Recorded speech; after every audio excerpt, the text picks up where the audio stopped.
आदाब बनारस, सलाम बनारस। सुबह बनारस को पढ़ाओ।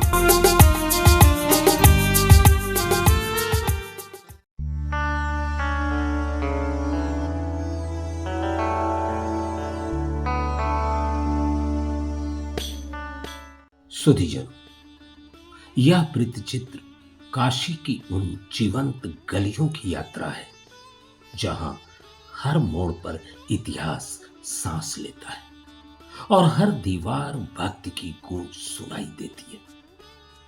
प्रत्येक भाग में हम दो गलियों के माध्यम से उस अनंत नगरी के हृदय को महसूस करने का प्रयास करेंगे जहां परंपरा, संस्कृति और मानवीय संवेदनाएं एक साथ बहती हैं।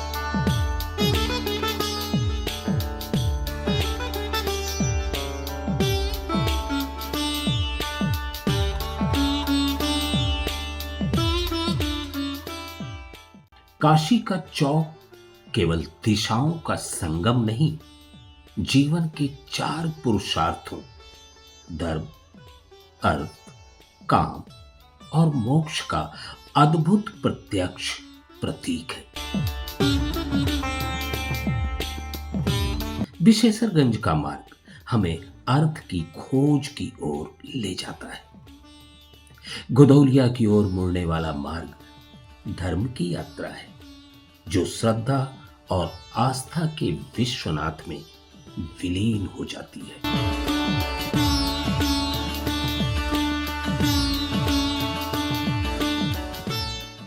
मणिकर्णिका का मार्ग मोक्ष का स्मरण कराता है जहां शरीर भस्म हो जाता है और आत्मा अनंत में विलीन।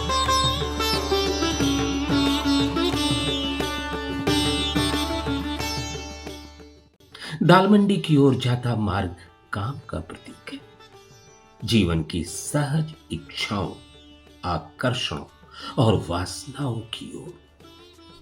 यह चारों मार्ग हमें सिखाते हैं सुधीजनों कि जीवन तभी पूर्ण होता है जब धर्म, अर्थ, काम और मोक्ष सभी का संतुलन जीवन में बना रहे।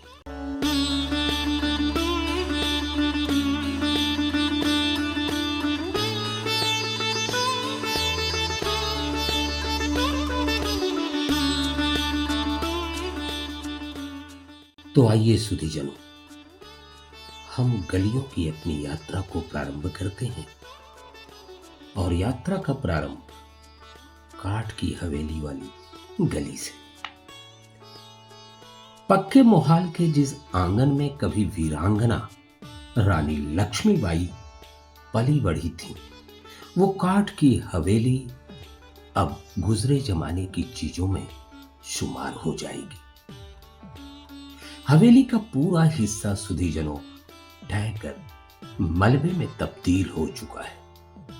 कुछ लकड़ी के पाए, सड़ी खिड़कियां और उनके अवशेष उन दिनों के शाही अतीत की ओर आज भी इशारा करते हैं। पेशवाओं के बाद ग्वालियर रियासत के नाम हुई इस हवेली को 1963 में भैरव बाजार के निवासी महावीर साव ने राजमाता सिंधिया देव स्थान ट्रस्ट से 8,000 रुपए में खरीद लिया था। 1986 में जब इस हवेली के जर्जर हिस्से टूट कर गिरने लगे, तब खतरे को देखते हुए नगर महापालिका ने इसे गिरा दिया। काठ की हवेली पेशवा बाजीराव ने बनवाई थी। उनकी सेना में रहने वाले तंबे अपनी पत्नी भागीरथी के निधन के बाद महज 4 साल की अपनी पुत्री मणिकर्णिका मनु को लेकर इस हवेली में आए थे। जी हां सुधीजन, यही मनु बाद में रानी लक्ष्मीबाई बनी।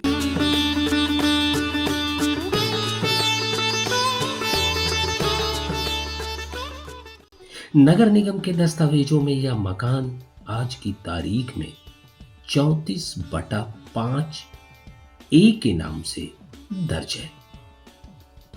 काशी के लोग चाहते हैं कि इस मकान को सुरक्षित और संरक्षित किया जाए, वरना आने वाले वक्त में इस ऐतिहासिक काठ की हवेली के नामो निशान भी शायद ढूंढने में बहुत मशक्कत करनी पड़ेगी। आज की तारीख में मैं काठ की हवेली चौखंबा पे खड़ा हूँ और मैं सबसे पहले आपका परिचय जानना चाहता हूँ और साथ ही इस हवेली के बारे में अगर आपके पास कोई जानकारी है तो वो जानकारी आप हमें देने की कृपा करें। मेरा नाम आनंद कुमार जौहरी है जी। और करीब 100 वर्षों से इस हवेली में रह रहा हूँ। ये बिल्डिंग माधवराव सिंधिया की है, देवस्थान ट्रस्ट के नाम से। बाजीराव पेशवा, हाँ, उन्हीं परिवार की ही है, जो माधवराव और राजमाता उन्हीं के परिवार की 450 वर्ष पुरानी हवेली है ये जी। और इसमें लगभग 100 साल 125 साल से हम लोग रह रहे हैं इसमें। और क्या जानना चाहेंगे? इसे काठ की हवेली क्यों कहते हैं? सर, इसमें काफ़ी इसके लगभग 25% 30% काम जो इसमें था वो लकड़ी का था। हाँ हाँ। वो पोर्शन, लकड़ी वाला पोर्शन, आप जब एंट्री किया होगा जो उसके राइट हैंड साइड है, वो पोर्शन गिर गया लकड़ी का। ओहो। वो इसी में थी वो भी प्रॉपर्टी, लेकिन वो प्रॉपर्टी सेल कर दी थी इन्होंने। अब वो जो बाकी हिस्सा है वो पत्थर की हवेली के नाम से ये कहलाता है। जी जी। क्योंकि इसमें जो अभी भी बड़े बड़े जो आपको पिलर दिखेंगे या ये आपके जो गाटर दिखेगी, सब लकड़ी की है। जी जी। नेपाली सखुआ जिसको बोलते हैं, ये है इसकी कहानी। कहते हैं कि यहाँ पे कभी मणिकर्णिका मनु जी जो तम्बे और भागीरथी की बेटी थी, जी जी, कुछ दिन उन्होंने यहाँ निवास किया था। कहते हैं उनका जन्म भी यहीं हुआ था। रानी लक्ष्मीबाई का तो जन्म हुआ है इसमें। अच्छा, ये अच्छा। तो पता है क्योंकि दादाजी वगैरह तो बताते रहे होंगे थे, आप लोग को। हाँ। जी जी। और ऐसा बताते थे कि नाथूराम गोडसे का जो भाई था, हाँ हाँ। वो भी इसमें रहता था। अरे वाह। उसका भाई जो था, हाँ हाँ। क्योंकि उस समय उस पानी, जैसे पानी वगैरह पे भी विवादे हो जाते थे, तो उसके भी केस के कागज पड़े हुए हैं, तो उससे लगता था कि उस समय विवाद हुआ होगा। उसका ही भाई इसमें रहता था। अच्छा। रानी लक्ष्मीबाई का तो आपको पता ही होगा, बनारस में उनका जी, पालन जी, पोषण हुआ, लेकिन जन्म इसमें हुआ, लोग बताते हैं ऐसा। और इसका बड़ा इतिहास है। ये बनारस में लोग बताते हैं 3.5 हवेलियां हैं। जी जी। उसमें एक इस हवेली का भी नाम आता है। एक हवेली ये भी कहलाती है, एक जोगीनंदन हवेली है, और एक आपकी चौक पे जद्दूमल की कश्मीरी मल वाली, कश्मीरी मल हवेली, और एक हवेली कंगन वाली हवेली। हाँ, 3.5 हवेली, यहाँ कंगन खो गया था। हाँ, एक कंगन उनका खो गया था। जी, जी। तो 3.5 हवेलियों का इतिहास है बनारस का। उसमें एक हवेली ये भी गिनती आती, काठ की हवेली, जो आपके चौखंबा में। जी, मुझसे बातचीत करने के लिए आपका बहुत बहुत धन्यवाद। धन्यवाद, धन्यवाद सर।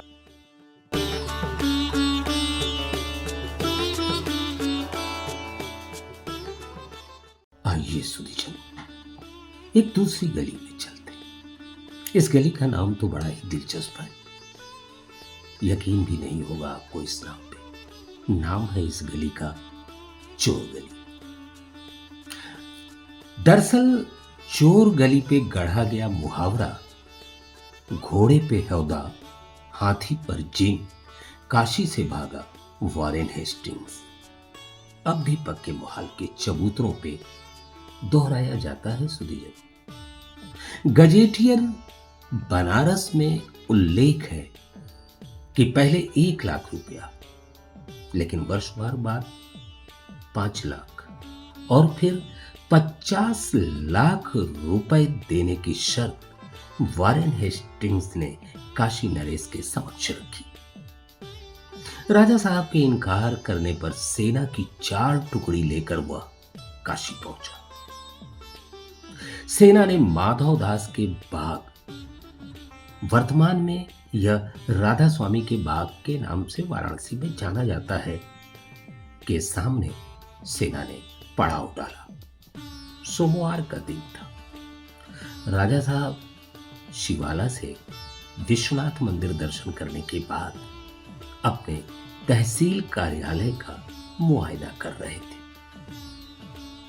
उधर सेना किले में प्रवेश करने की कोशिश करने लगी, जिसे काशी राज के सैनिकों ने रोका। राजा साहब के आदेश पे रेजिडेंट को अंदर आने का निर्देश हुआ,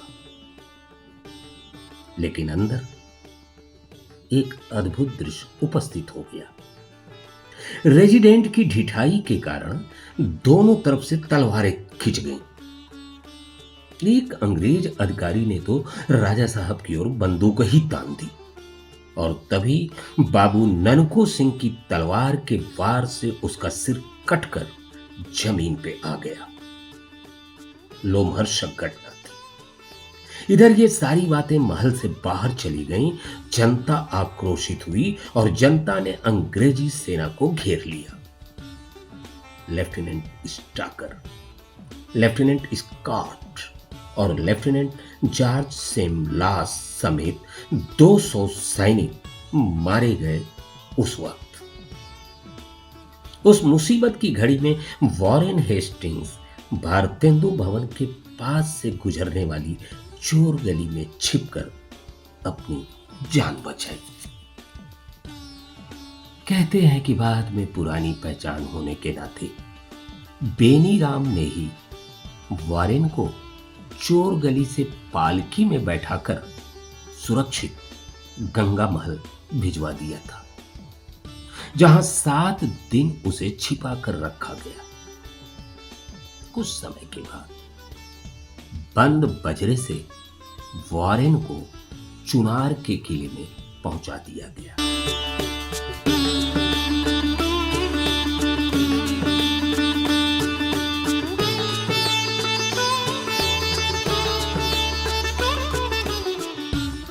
इन्हीं बातों के साथ फिर मिलेंगे किसी और गली में किसी और दिन।